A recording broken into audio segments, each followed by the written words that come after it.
The computer is becoming a musical instrument, so, but of course computers are computers.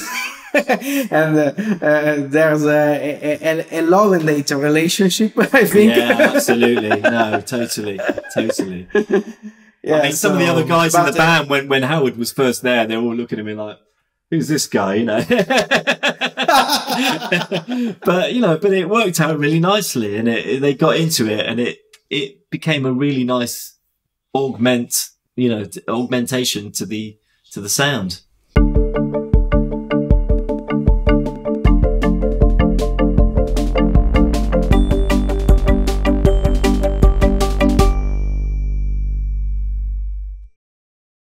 In collaboration with Zoom, the makers of the Q2N 4K camera. Hi Matt, welcome to MIDI Talk. We are recording this live video podcast talking about music and technology with many artists all around the world. We want to focus on your experience and how technology had a role in your career. Matt Johnson is the keyboard player for the band Jamiroquai. Also, you co-write songs with the band. Could you tell us how you started making music? What is your background, the kind of study you made? Yeah, sure. Well, I started playing piano about 5 years old, played for a couple of years and sort of got bored of it. And I actually went on to playing the trumpet. And I became good at the trumpet as a kid. I was in like the National Children's Orchestra, and my dad saw me becoming a classical musician, but the piano was always around. And when I became a teenager, you know, I didn't want to play classical music with the trumpet. So I started gravitating towards the keyboard.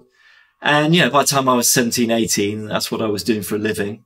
I moved up to London, did lots of gigs with lots of people, and made some records. I was making like some dance records and things like that also. And then eventually I got the gig with Jamiroquai, which I've been doing for the last 18 years.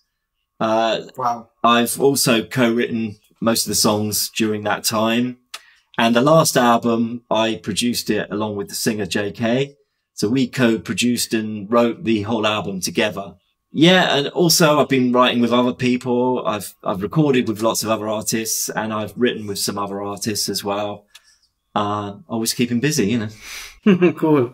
It's very good. Also, I saw you that you are running a YouTube channel, and you are very active to show what you do and giving interesting tips to musicians and to people that are involved in making music. So it's really interesting following you. Thanks. Yeah. I've been really enjoying doing the YouTube. You know, it's good. It's a good way of sort of imparting a bit of knowledge, things you've learned over the years, and yeah, it's fun. I'm enjoying it. Yeah, I think that YouTube and the current way of communication now is enabling us to meet during this lockdown and this pandemic situation. How the technology in your career had an impact or a role? What is maybe the first thing that you can imagine that had an important role in your music production or performance? Well, I've always gravitated towards production. And so, you know, from the early days, it was just a 8-track reel-to-reel recorder, and it's moved on. And obviously over the years, it's become a computer. And, so as I was chatting to you earlier, you know, it's like Pro Tools now has become the thing for me. I really love Pro Tools. I love the fact that it is very much coming from an audio recorder perspective rather than a sequencer. So you can manipulate audio, you can really treat it as data, and you can be so intricate in how you treat it in Pro Tools. So that's my everyday tool that I'm always on, and is an important thing for me. During your production, are you using also many hardware synths? I think. Yeah. What is the piece of hardware gear that you would like to mention? Well, I mean, the last album with Jamiroquai was really based around the Jupiter 8, the Roland Jupiter 8, you know, because we were sort of bringing a bit of 80s sound into the mix. And that synth just really is so nostalgic. 80s, you know, it's got a beautiful crystalline sound.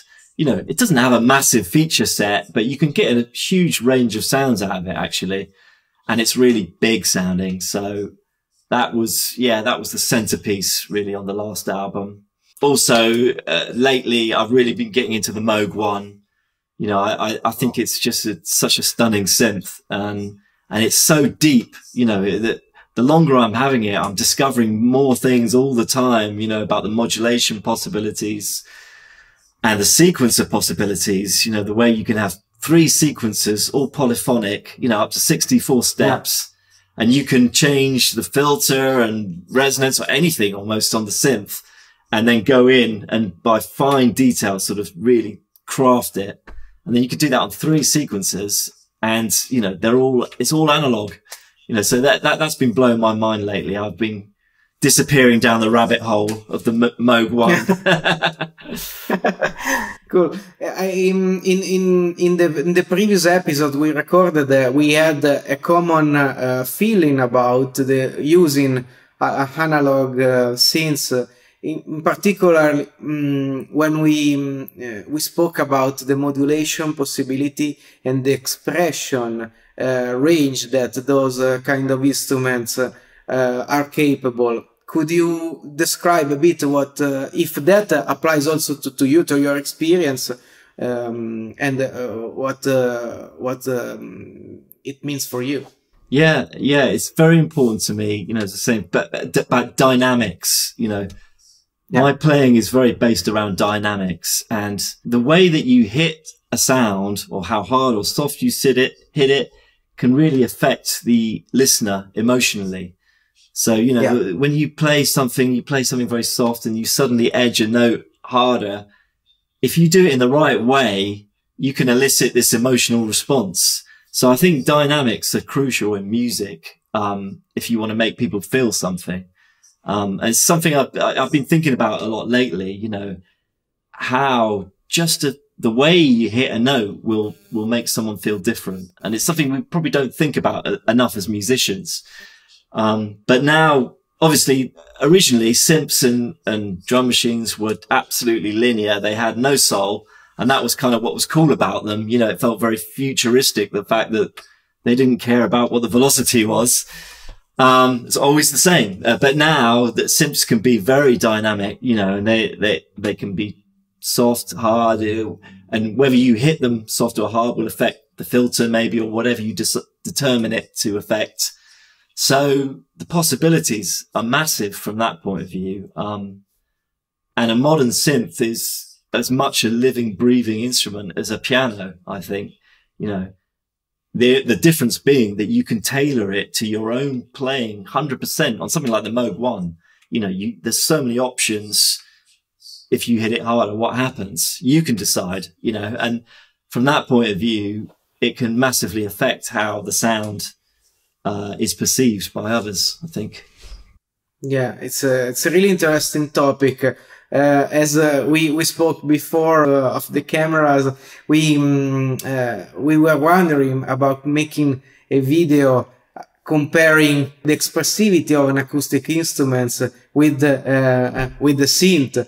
Maybe we can also try to make something using our virtual acoustic instruments and demonstrate to younger musicians that are approaching this world how to be expressive, how you can make the difference with the subtle details.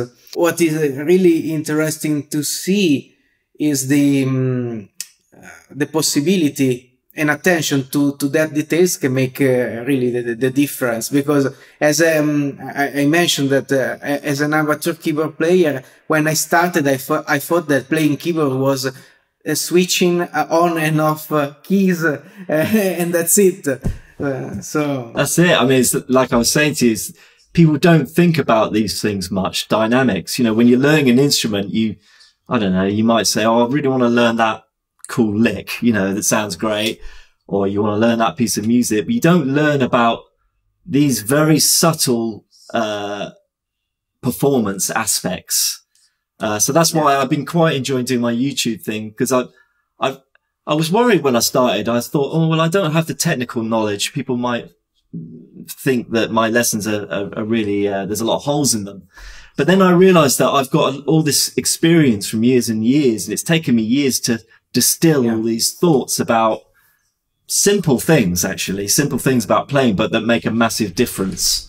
That's the thing that also the technology and the moment we are living with this kind of tools and communication like YouTube really is powerful, because otherwise it would be difficult. You have to find in your life to meet the right people. I know, it's true. It's true. I mean, I wish I'd had this information when I was a kid. You know what I mean? I'm so much further along than I am. And I think now with YouTube, it's just such an amazing resource to be able to find people that really know about stuff. And in an instant, you can find out the information you need. You know, it's great. Yeah, exactly. When I had some teaching experience, I am a UX designer, so I was teaching about making and designing software. What I told to my students was to be curious and to try to find the right sources online, because in few seconds you can access a huge amount of information. True, but you have to, true. Yeah. Find the right information. Yeah, that's true. Actually, yeah, you can get bad info. That's the downside of it, I suppose. Yeah. You know, you start getting fake news. Donald Trump land. But anyway, I think that it's a nice problem to solve. So sure. Yeah. I am really interested to ask you another detail about the process of bringing a song from the record to live. So you are involved in both phases. So it's really interesting to know how that works. Yeah, well, I mean, it is a big transition to make, because, for instance, on the last Jamiroquai album, you know, I'm producing the album. I'm not thinking about how we're going to recreate it. You know, purely I wanted to make the best sounding record by any means. So then at the end of it, you got to think about, okay, well, how are we going to do this live? I had taken some precautions because we'd used a lot of vintage synths, and anytime we sort of got a part that I was like, oh, that's definitely going to make the record, that was really good. What I did was I sampled the synth note by note. You know, even some of these old vintage ones didn't have any MIDI, or you couldn't save the sound. So I sampled it into Pro Tools and kept it, so that all the sort of really key sounds on the album, I had them and I could put them into my, I use the Yamaha Montage 8 on stage amongst some other things. And so I could sample them note for note in the keyboard and know that I had the sound, you know, because in the past I'd always had to try to recreate them on another synth, and you can never quite get it the same, you know, the same quality. Yeah. So that was really cool. But then also on the last album, there was a lot more electronic elements than we've had previously. Mm-hmm. Because I really wanted to, you know, I'm quite into electro stuff, and I wanted to update the sound a little bit and bring a bit of that into the record. And then when it came to do it live, it was a bit of a quandary, because the way Jay likes to work, the singer, he doesn't stick to an arrangement. You know, he'll come in when he feels like it. He might suddenly want to go to another chorus or solo or breakdown. You know, he's like an almost James Brown type of, you know, band leader. So it needed to be live fully. We couldn't be slave to a computer's arrangement. You know, we couldn't just have a backing track running. So then I had to think about that, and I spoke to a few people that were into the sort of more tech side of things, and they suggested, well, get someone on Ableton with push. And that turned out to be a perfect solution, because then we could still have all the sequencer parts of the record that we wanted, put them into Ableton. But if the arrangement changed, we had Howard there running the Ableton. He could change it on the fly just as one of the band. So for us, that was fantastic, because we've always been a live band and we don't want to work with a computer, but we then still had the option to have these electro elements and keep them absolutely live. And it's like the computer became a member of the band, you know, that, you know, I mean, we barely scratched the surface of what it can do, because, you know, you can manipulate the sound as you're going. We did a little bit of that. there's so much you can do with Ableton. I'd like to explore that more in the future if I've got a chance, definitely. It's really interesting because the computer is becoming a musical instrument, but of course, computers are computers. And there's a love and hate relationship, I think. Yeah, absolutely. No, totally. Yeah, I mean, some of the other guys in the band, when Howard was first there, they were all looking at me like, who's this guy, you know? But it worked out really nicely, and they got into it, and it became a really nice augmentation to the sound. In audio modeling, we are also building a software that is called Camelot that is capable to manage the live performance. And we are also collecting all those feedbacks. We know that there are people that want to work with a fixed structure that the backing tracks would apply very well, and some people that need freedom, like in your case. So we are also studying systems that are different from Ableton to provide the same experience. And do they connect with the lights and things like that as well? Can you do that? Yeah, exactly. That can be really interesting, I think. And the thing is that we are finding really interesting that, consider that we were talking about computers, that we are making Camelot available for iPad. And the iPad is perceived like a different device from a computer, because it's more direct. So we are extending the audience of people that are automating, that are using technical tools to help their performances with the iPad, because it's easier to use. It's perceived as more stable. Yeah, it's more like having a touch screen, I suppose. So it's more like an extension of the keyboard or whatever, isn't it? Yeah, correct. Yeah, this is the approach. The interesting thing that you mentioned about your records and your live performance is the sound influences from the 80s.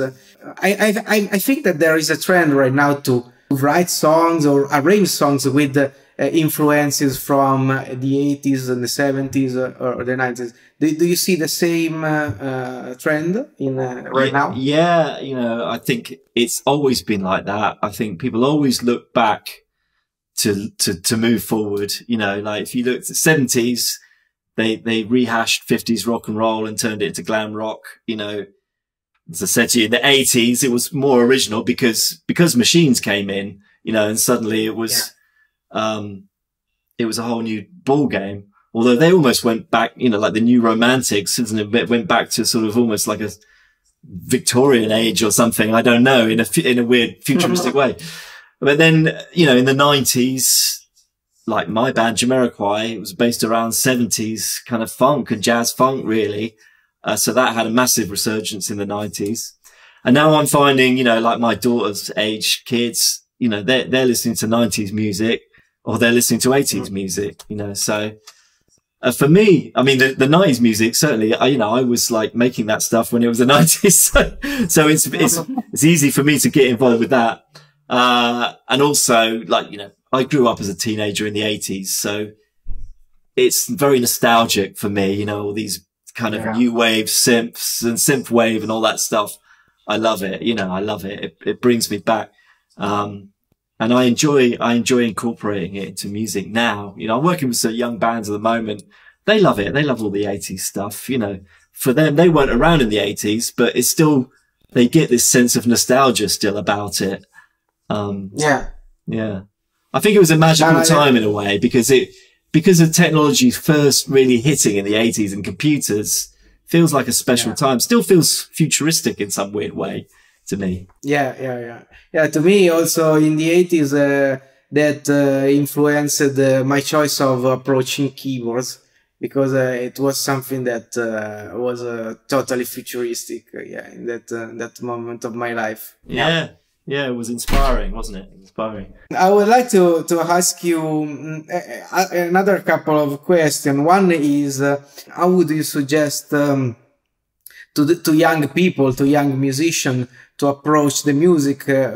How should they start? What is your suggestion right now? It's obviously, it's very difficult at the moment. There's nothing they can do apart from sit at home and write songs and try. I mean, my advice always to young musicians is, you know, soon things will get back to normal and shows will start. And I just say, get out and play. Just get out and play as much as you can. Doesn't matter what it is. Doesn't matter if it's to 3 old ladies, you know, down the town hall, whatever it is. Just play, because that's the only way you can build up your confidence and experience of being a performer. I've been in a few situations where I've worked with young artists who were 18, 19, and suddenly they get a big record deal, you know, straight away, but they've never gone out live. And then the first show they have to do is like massive pressure, you know, on the BBC or something. And of course it's difficult for them. They can't be great because they haven't learned how to do that, you know. So that's my advice for young musicians. Just play. Doesn't matter how crap the gig is. Just do it. And then when you're at home, you have to work hard at what you do. You know, you might see musicians and think, oh, they're just geniuses. I could never be that level. But of course they weren't like that at one point. You know, they're like that because they dedicated themselves to it and they just kept trying harder and harder to get higher up, you know. And it never stops. You know, I'm still doing that now. I'm still trying to improve my playing and, you know, try to learn all the time. Yeah, it's a really good point. I think also that in this moment that we have, so that the access to the information is so quick. I think that for young people, it's difficult to understand that something can take time to do, to be achieved, to reach some level. You need time, you need practice. You need patience. You need patience. Yeah. For older people like me, I can understand that. But now I think that the cultural background, the technology can lead to maybe a wrong perspective in that sense. I agree with you. It's very easy to you can take the easy way, can't you? You know, in music, and it's fine. You know, there's all kinds of different music. Some people, you know,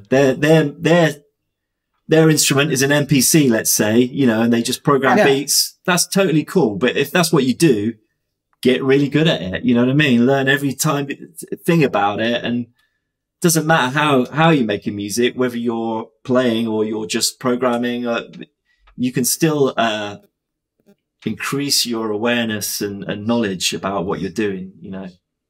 So I just think you just got to try to be as good as the best in the world. That's really hard, isn't it? So it means you can't really try hard.